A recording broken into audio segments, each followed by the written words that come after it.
அதனால பறக்கிறேன். ஆவியின் வல்லமை எனக்குள்ள ஜெபிக்கிறேன், அதனால பறக்கிறேன். ஆவியின் வல்லமை எனக்குள்ள கழுகு போல செட்டை அடித்து வாழ்க்கையில மேல மேல எழும்புவேன். கழுகு போல செட்டை அடித்து வாழ்க்கையில மேல மேல எழும்புவேன். பவரா ஸ்ட்ராங்கா மாறிட்டேன், எனக்கு சிறகடிக்கும் ஃபீலிங் வந்தது.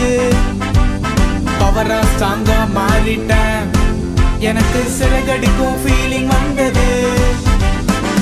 அண்ணாந்து பார்க்கிற உயரத்துல எல்லாத்திலும் மேல எழும்புவேன். அண்ணாந்து பார்க்கிற உயரத்துல